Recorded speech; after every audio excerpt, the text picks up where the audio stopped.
I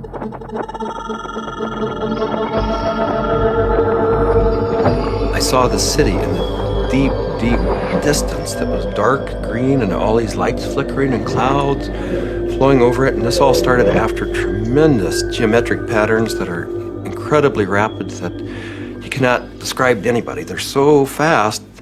After those had slowed down, I saw this city in the deep distance.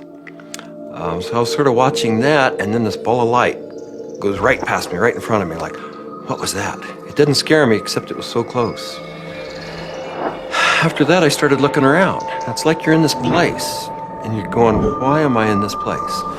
And then I noticed that there was this woman off to my right with a real long nose. She had green skin. She was turning this dial, and I realized she was turning the volume of lights up and down on the city in the distance. And as soon as I looked at her, she noticed I was watching her. And she said, so what else do you want? I said, what else do you have?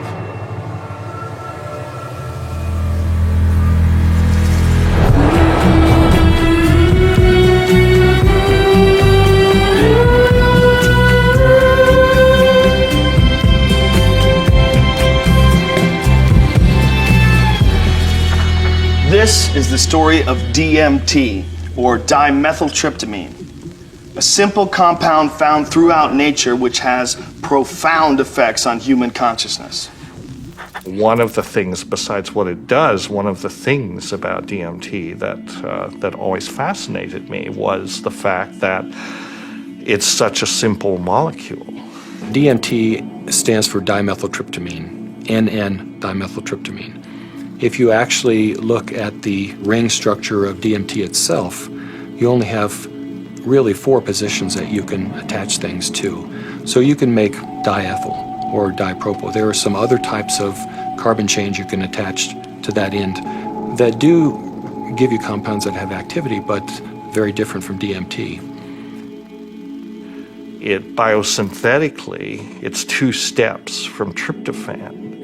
Right, 2 trivial enzymatic steps from tryptophan. Well, tryptophan is an amino acid, of course, and it's everywhere. So all organisms have tryptophan, and all organisms have the 2 key enzymes that lead to the synthesis of DMT.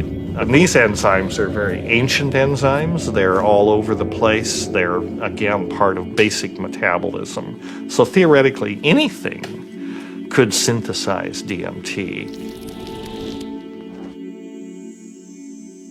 DMT is astonishingly widely available in plants and animals all around the world, but so far nobody really knows why it's there or what its function is. That's the $64 billion question, is why is DMT in our bodies? Why is it in plants, in all sorts of mammals? And what is the role it plays in humans?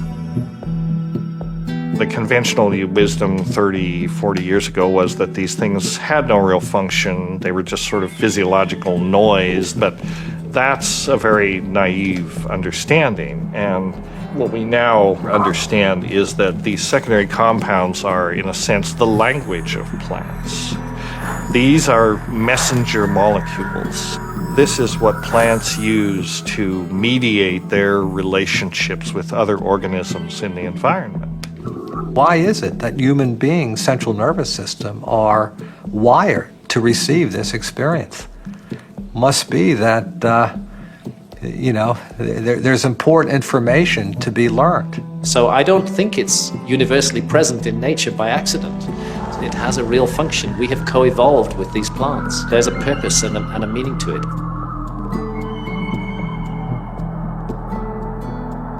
So it really fits in with the notion that DMT may be the common molecular language, resonant language, among all living beings on this planet and maybe others as well. I can't think of a more powerful tool to explore the whole question of what is consciousness.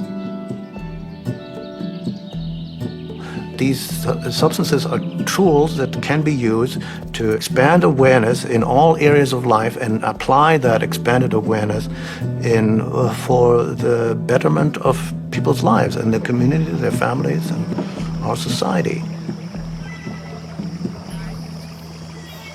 The good news is that there's a growing number of Westerners and actually intellectuals, scientists, artists, movers and shakers, filmmakers, and so on, who realize that this stuff is all too interesting just to go on keeping it swept under the rug.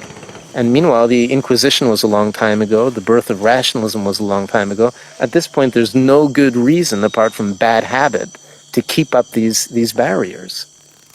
With the help of two concepts that are traditionally opposed, science and spirituality, we humbly reintroduce psychedelics back into the cultural dialogue. DMT, the spirit molecule, it's a conundrum, it's a paradox.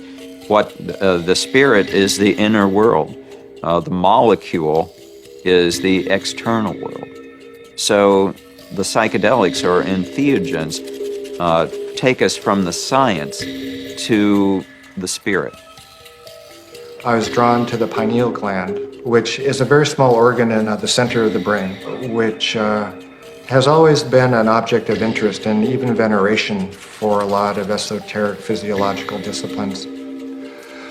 I thought, it wasn't totally crazy to presume a pineal site of origin of DMT. Which, fit in nicely with my theory that the pineal was somehow involved in naturally occurring mystical states. This hypothesis proposes that the pineal gland at certain times, when it's under a specific stress or stimulation, it releases a significant amount of this hormone, DMT, and it's that hormone that facilitates the entering and exiting of the soul in the body. This is what the Jewish sage mystics have been describing in a coded language for literally thousands of years.